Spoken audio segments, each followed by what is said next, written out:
We have a small update on the construction that is Potbelly. It's not just one thing, it is two things. It's going to be a Potbelly restaurant and a T-Mobile store. And they are getting the construction done fast. You can see all the work they're doing on the grounds, parking, but oh yeah, all sorts of construction going on. Pretty cool.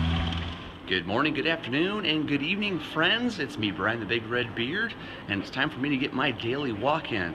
I'm gonna go walk around the mall for a little bit before I head off to work, get my steps in, burn those calories, get that Fitbit tracker, get that score going. So, do you guys have a Fitbit? Do you have a fitness app that you actually use to track, your health and wellness?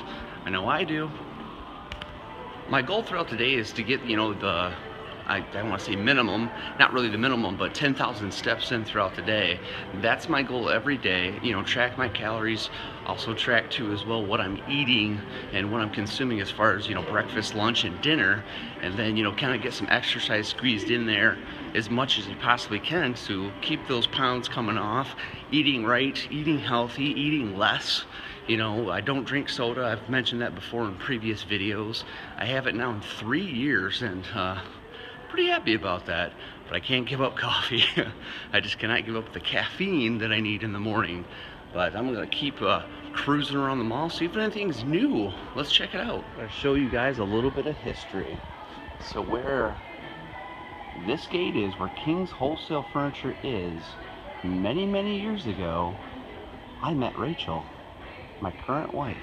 Although it may be hard to see inside this gate, right up there where that cash wrap is, right there is where I actually spent most of my days and hours working for a retailer known as Disc Jockey.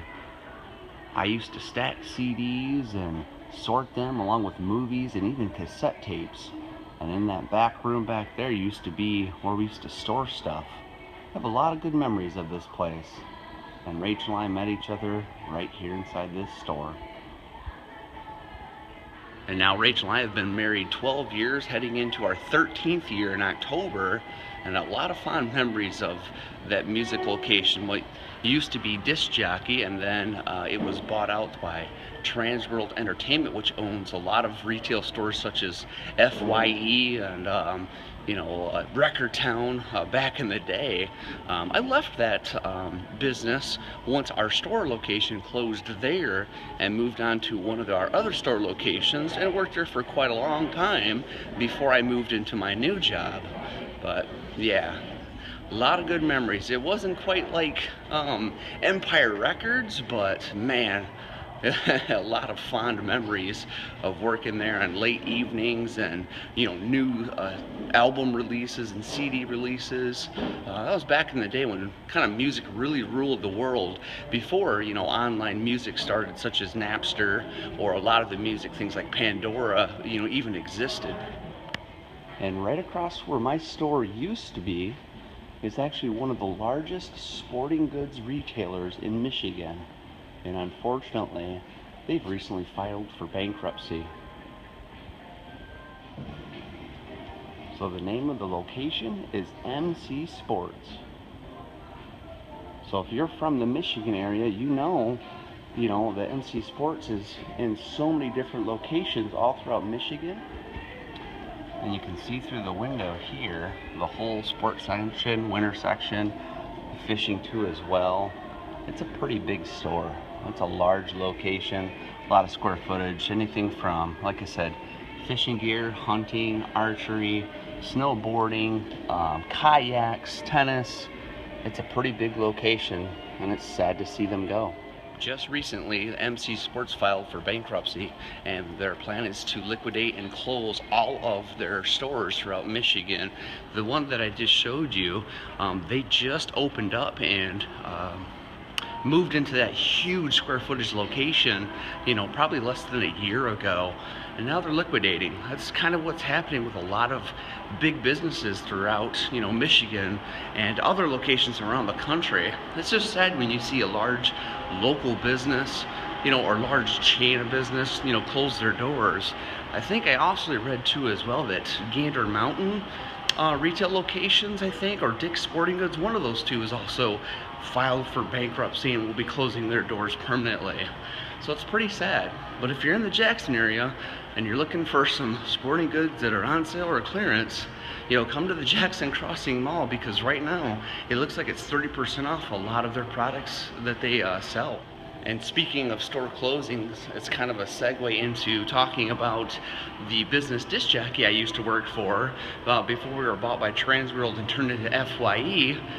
They were also closing down a lot of retail stores around the nation to minimize stores and go into bigger stores, and that's when they closed the doors on our record store. And you know, I lost my job, and I had a few months where I didn't do a whole lot. I worked security for a local grocery chain for a little bit, but I ended up going back and working for Transworld Entertainment, FYE, and I worked a few years there. That store's still open right now, but it's nothing like what it used to be.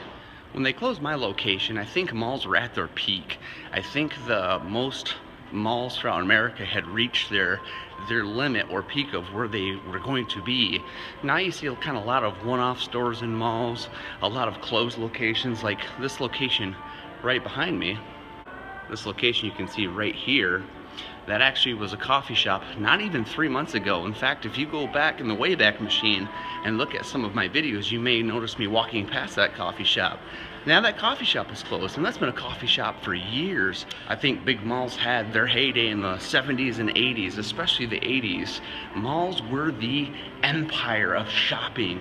You could get everything that you wanted in malls. I think a lot of fans of horror movies such as Dawn of the Dead, the original George A. Romero film, you know, can remember the Monroeville Shopping Mall in Pennsylvania as being a large mall location. That movie was filmed in the late 70s, and you could get everything that you wanted in that mall. I mean, from food, you know, grocery, gun stores, ammunition. It was the perfect place to hold up from zombies, and that's exactly what they did. I don't think you could do that now. Not in today's malls. Not unless you wanted your nails done or maybe some frozen, you know, berry yogurt or anything like that. Not survivable. I don't think so. There's only a few anchor stores here at the Jackson Crossing Mall, which is Target, which you see me go to a lot, Toys R Us, there's a Best Buy, and also a Sears. MC Sports was, you know, considered an anchor given its entire size, but now we know that they're closing. There's also a Kohl's here, and Kohl's stays pretty busy too as well, but when are we getting to that time when these big retailers will start closing their doors, and then the day and age of the shopping mall will come to an end? What killed the music store experience?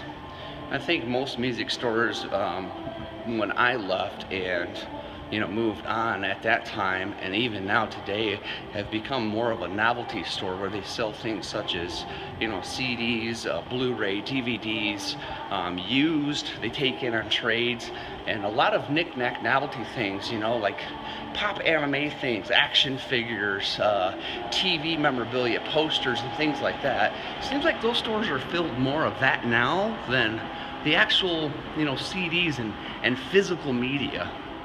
Digital media has really taken over by storm. I think that's why you see less and less of physical media in stores, including things like Best Buy, Target, other shopping locations too. And it's just so available to, you know, log right onto your phone or tablet and get what you want and just buy it there. You don't even have to leave your house.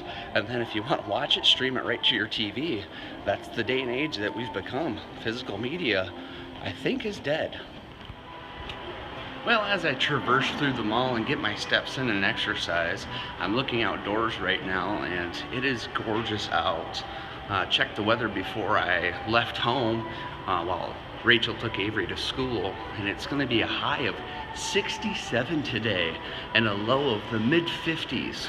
67, almost 70 degrees today and the end of February. That is unnatural, absolutely unnatural for February. Just absolutely crazy to see almost 70-degree weather at the end of February. But I'm not holding my breath, because We still have plenty of winter left, but it's been a pretty mild winter in Michigan, so I don't know, maybe we won't see any more snow or cold or, you know, freezing rain. Definitely rain, but don't know about the cold weather. You see a lot of these in Michigan. Dirty snow piles just hanging on. A few more warm days like today and those will be long but gone. It's like a giant comet, just a dirty snowball. I wonder what would happen if that was a comet and it came through our atmosphere. Would we see a streak in the sky based on its size? I don't know. What do you guys think? I just got home from work and Rachel made breakfast for dinner. Got some campfire style potatoes, a side of bacon. I also got my pancakes, and Avery's having a snack after dinner. It's a fun dip. It's a fun dip. Yeah, first you lick the stick and then you put it and then you just dip it. Dip it inside there. What Yeah. flavor is it? It's cherry. Ooh, how's it taste? It tastes sour. Tastes sour. Man, what a day. Breakfast for dinner was so good. Breakfast for dinner is always good. Kind of feels like I'm going into a Dr. Seuss rhyme for some reason. Now I know I mentioned in yesterday's video that Avery went to the planetarium for her school field trip, so exciting news from NASA today. Today that 7 Earth-sized planets were discovered around a dwarf star, which is called TRAPPIST-1, about 40 light years away from where we are today. Still within the Milky Way, but pretty exciting news. 7 Earth-sized planets. That means alien life. I'm pretty sure. Maybe one of them's Pandora. Pandora from Avatar. Interesting. But that's pretty cool. I mean, that's exciting news from the world of space and, you know, astronomy and all that good stuff. Is, I mean, that's significant. I mean, if we had some sort of machine to travel through space, you know, at light speed, we could be there very, very quickly. After that little bit of information and news about space and exoplanets and all that good stuff, I'm going to call it a night. I'm probably going to read a little bit more about that and probably stay up all night thinking about space and planets and everything that's outside of our solar system. Pretty cool stuff. But I'm going to call it a night. I'm going to go to bed. But thanks for watching my video today, guys. Really appreciate it. Don't forget, watch some of my other videos. If you like any of those, hit that thumbs up button. Don't forget, subscribe to my channel. I greatly appreciate it. Any feedback that you guys leave for me, I also greatly appreciate it. Put them down in the comments below. Tell me what you think about my videos. Don't forget, follow me on Twitter too as well, at Brian Hoaglin. If you guys have any questions, ask away there. I'll always respond. But until then, this is Brian the Big Red Beard, signing off. Good night, friends.